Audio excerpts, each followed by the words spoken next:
اعوذ باللہ من الشیطان الرجیم بسم اللہ الرحمن الرحیم۔ اسلام در حقیقت دین محبت ہے۔ یہ ایک ایسا موضوع ہے جس کا تعلق اسلام کے ہماگیر فہم کے ساتھ ہے۔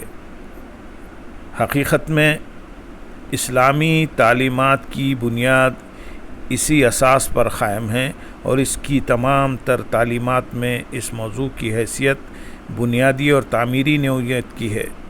دین اسلام میں محبت و شفقت کے 3 مرکز و محور ہیں۔ ایک ذات الہی، 2 ذات مصطفیٰ صلی اللہ علیہ وسلم اور 3 تعلیمات اسلام۔ اللہ تبارک و تعالیٰ کی صفات بے شمار اور لامحدود ہیں جن کا احاطہ کیا جا سکتا ہے اور نہ ہی شمار، لیکن قرآن مجید میں اس نے اپنی جس صفت کو اپنی ذات، توحید، الوہیت اور ربوبیت کے تعارف کے لیے خصوصیت سے منتخب کیا، وہ اس کی صفت رحمت ہے، جس کے پس پردہ بھی در حقیقت محبت ہی کا جذبہ کار فرما ہے، کیونکہ رحمتوں کا نزول بھی تو وہیں ہوتا ہے جہاں محبت ہوتی ہے۔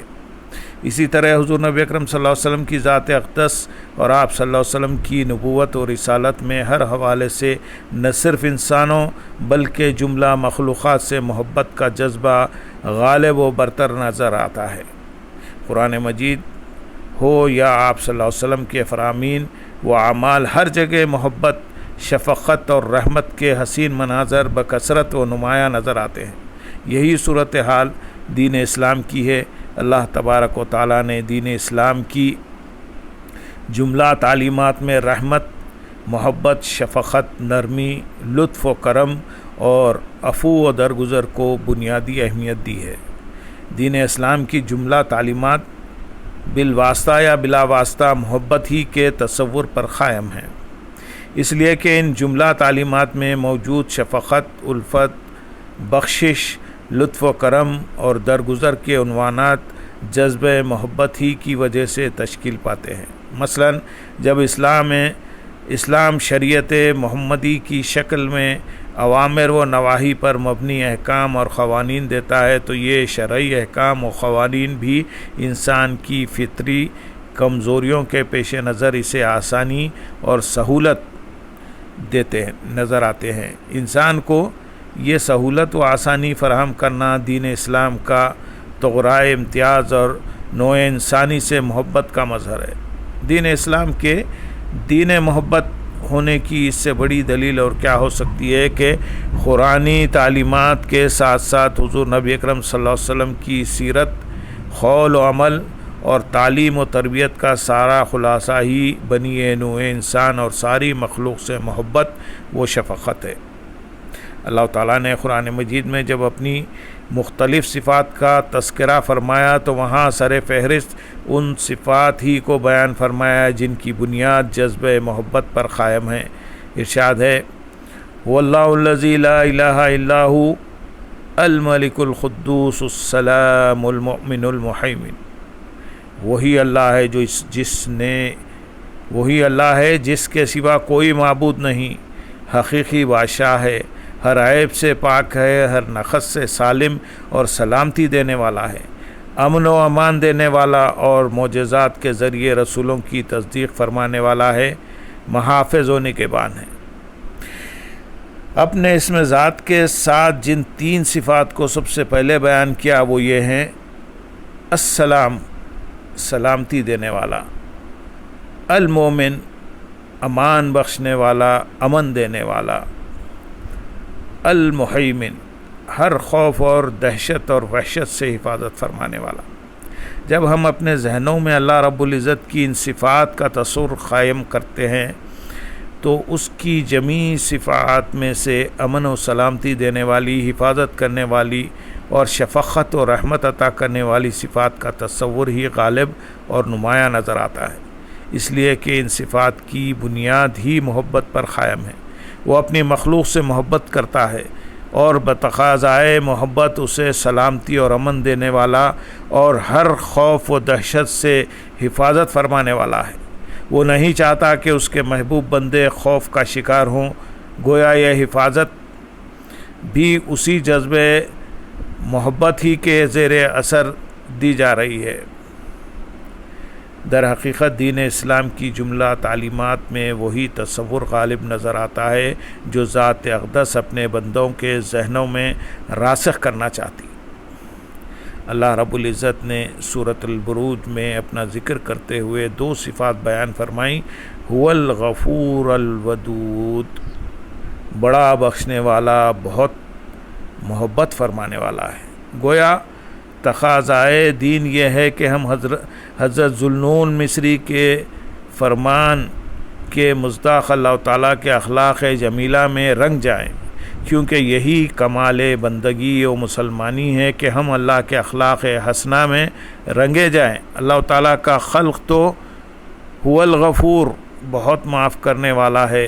ہم اپنی زندگیوں میں جھانک کر دیکھیں کہ ہم کتنا معاف کرنے والے ہیں۔ اللہ کریم نے غفور کے ساتھ اپنی دوسری صفت الودود بھی بیان فرمائی۔ اللہ تعالیٰ کا اپنے 2 اسماء کو جوڑنا حکمت کے تحت ہوتا ہے، ان کے اندر ایک معنوی ربط ہوتا ہے۔ سوال پیدا ہوتا ہے کہ وہ کیسے اور کیوں معاف کرتا ہے؟ اگلے اسم کے ذریعے اس کا جواب دیا کہ وہ ودود، محبت کرنے والا ہے، اور جو محبت کرتا ہے وہ معاف کر دیتا ہے۔ قرآن مجید میں رب کائنات کا اپنی مخلوق سے محبت کا مختلف انداز سے اظہار اس بات کا تقاضا کرتا ہے کہ اس کی رحمت کے چشمے سے فیض یاب ہونے والے خود بھی اس کے اخلاق کریمانہ کا رنگ اپنے اوپر اس طرح چڑھا لیں کہ ساری مخلوق کے لیے سراپا محبت اور رحمت و شفقت بن جائیں۔ اللہ تعالیٰ چاہتا ہے کہ اس کے بندے بھی اس کی طرح عفو و درگزر اور تمام انسانوں، دوست ہوں یا دشمن، کے لیے لطف و کرم کا پیکر عتم بن جائیں۔ اگر وہ لوگوں کی لغزشوں اور خطاؤں کو نظر انداز نہیں کر سکتے تو اللہ تعالیٰ سے یہ توقع کس طرح کر سکتے ہیں کہ وہ ان کی لغزشوں اور خطاؤں کو معاف کر دے گا؟ اگر تم اللہ تعالیٰ کی مخلوق سے رحمت و شفقت اور محبت کا سلوک نہیں کر سکتے تو اپنے لیے اس کی بارگاہ سے رحمت و شفقت کی امید کیسے کر سکتے ہو؟ اس کی محبت کے مستحق کیسے ٹھہرتے ہو؟ اگر تم لوگوں کے لیے مربی اور ان کی پرورش و کفالت کرنے والے نہیں بن سکتے تو اللہ تعالیٰ سے پرورش اور کفالت کے فیض کے طلبگار کیوں کر بنتے ہو؟ اگر تم لوگوں کے ساتھ حسن اخلاق اور حسن کردار کا مظاہرہ کر کے ان کی دلجوئی، نفع بخشی اور فیض رسانی کا مظاہرہ نہیں کر سکتے تو بارگاہ الہی کے تمام فیوزات کے طالب کس طرح بنتے ہو؟ لوگوں کے لیے تم جبار اور قہار بن جاؤ، ظالم بن جاؤ، بربریت کا مظاہرہ کرو، دہشت گردی کا مظاہرہ کرو، تمہیں دیکھ کر لوگ تھر تھر کانپنے لگ جائیں، اور تم خود اللہ تعالیٰ سے توقع کرو کہ جب تم گناہوں سے آلودہ دامن اور خون سے بھرا ہوا نامہ اعمال لے کر اس کے سامنے آؤ تو وہ تمہیں بخش دے گا اور تمہیں کوئی خوف نہیں ہوگا؟ ایسا ممکن ہی نہیں، ایسا ممکن نہیں ہے۔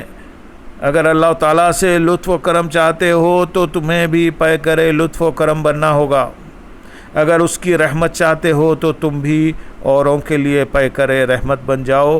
اس کی محبت چاہتے ہو تو تم بھی اوروں کے لیے پیکر محبت بنو۔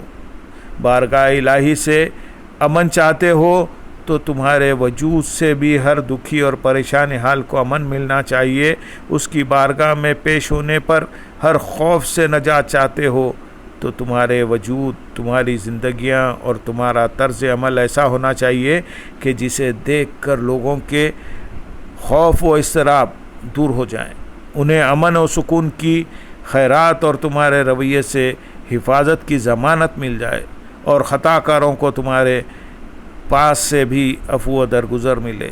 ایک روایت میں حضرت سہل بن سعد رضی اللہ تعالیٰ عنہ بیان کرتے ہیں کہ انہوں نے حضور نبی اکرم صلی اللہ علیہ وسلم کو فرماتے ہوئے سنا، اللہ تعالیٰ کریم ہے اور وہ کرم اور اعلیٰ اخلاق کو پسند فرماتا ہے اور گھٹیا اخلاق کو ناپسند فرماتا ہے۔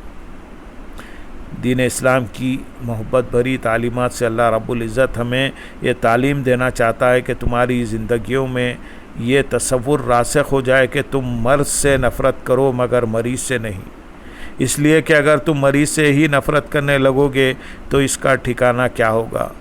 تم دکھوں سے ضرور پرہیز کرو مگر دکھیوں سے ہرگز نہیں، کیونکہ اگر تم ہی ان سے دامن چھڑانے لگے تو ان کے شکستہ دلوں کا مداوع کون کرے گا؟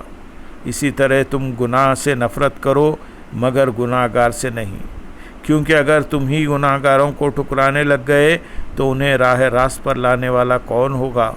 بے شک پریشانیوں سے بچو مگر پریشان حالوں سے نہیں، انہیں سینے سے لگاؤ۔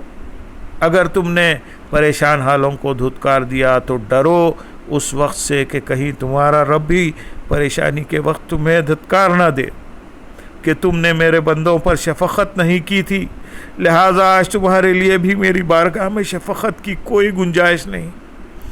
تم نے میرے بندوں پر رحمت نہیں کی تھی، آج تمہارے لیے میرے پاس بھی رحمت کی کوئی گنجائش نہیں۔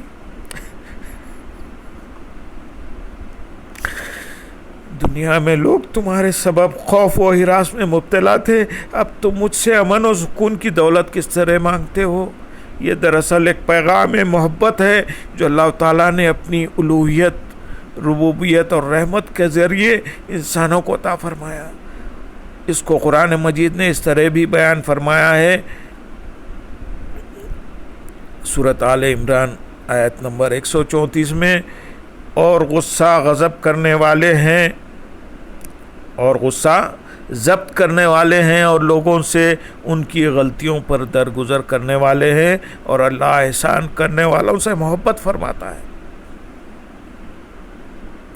گویا جو لوگ ان عادات و خصائل کو اپنا لیں گے وہ احسان والے قرار پائیں گے، اور ایسی ہی صفات کے حامل افراد کے لیے اللہ تعالیٰ نے اپنی محبت مختص کر رکھی ہے۔ اللہم صلی علی سیدنا محمد وعلی آل سیدنا محمد وبارک وسلم۔ اے باری تعالیٰ ہمیں اپنے فضل و کرم سے ڈھانک لیجئے، ہمیں اس راہ پر چلائیے جس سے آپ خوش ہوتے ہو میرے والے، ہمیں اس سے محفوظ رکھیے جس سے آپ ناراض ہوتے ہو۔ وآخر دعوانا الحمدللہ رب العالمین، سبحان ربک رب العزت عما یصفون وسلام علی المرسلین والحمدللہ رب العالمین۔ السلام علیکم ورحمۃ اللہ وبرکاتہ۔